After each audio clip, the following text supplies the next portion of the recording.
bine v-am găsit, frații de aur și formația de aur de Amursuc. Nicule, un pic de bază voce. Vocea un pic mai smanex. Multă sănătate și fericire și numai bine sărbătoritului nostru din această seară, fratele nostru Puia. În primul rând pentru tăicuțul lui domnul Tudor suntem prezenți în această seară.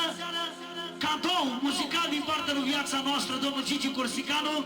Să-i dea Dumnezeu fericire la toată familia lui, la copiii lui și la tot ce iubește el. Toată familia lui, toată brigada lui, cu stimă și respect maxim. De la mine copilul de aur și domnul Tambursuc în primul rând. Un program frumos în toată inima. De la domnul Gigi pentru cumătrul lui, pentru domnul Tudor.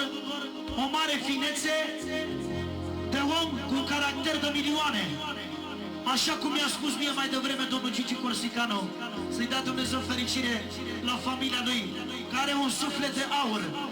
Și bineînțeles, cu stimă și respect, special pentru fratele meu Chilimare, pentru fratele meu Binu, pentru toată familia lor, toată masa lor, toată stima și tot respectul meu, bineînțeles pentru Bebe Bancică, pentru toată masa, pentru domnul Onica și pentru toată lumea prezentă. Trage un pic boxa, șefule, un pic boxa mai așa ca să audă un pic mai tare. Și de veleu, atât, un pic de volum la veleu. Am și o melodie frumoasă, deschiderea programului, așa cum i-am promis și eu lui domnul Gigi Corsicanu, special pentru cumătrul lui, pentru domnul Tudor și pentru domnul Onica și în ultimul rând pentru toți cei care sunt prezenți la această petrecere de 10 stele. Cea mai nouă melodie a mea, melodia Am fost falit, am fost bogat, când am căzut m-am ridicat.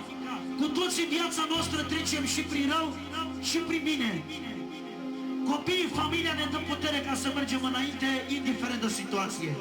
Cea mai nouă melodie a mea, cu mare drag special pentru voi. Cadou muzical de la domnul Gigi Corsicanu. Să-i dea Dumnezeu fericire la familia lui. Un mare caracter.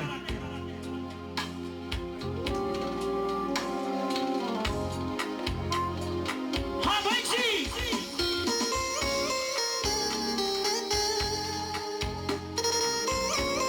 Pentru domnul Nicu Corsicanu.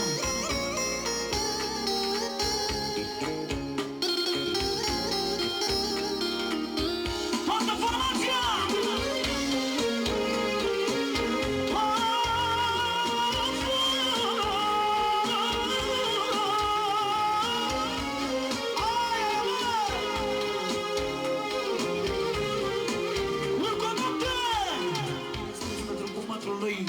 Cu toată stima și tot respectul pentru domnul Tudor, pentru domnul Onica, de la mine cu stimă și respect pentru familia lui și copiii lui și în ultimul rând pentru toți cei care își iubesc familiile.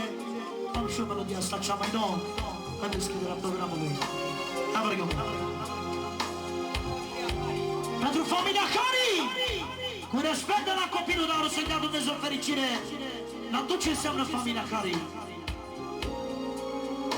Am alergat de atâția ani să strângă pe ei, să fac mulți bani prin plâi și prin neobosit. La viața mea nu m-am gândit. Am alergat de atâția ani să strângă pe ei, să fac mulți bani prin plâi și frig neobosit. La viața mea nu m-am gândit. Atențiune! 5 milioane de la al patrulea frate, de la Unică, pentru domnul Gigi Corsicanu. Să-i dea Dumnezeu fericire la familia lui și copiii lui. 5 milioane deschiderea programului.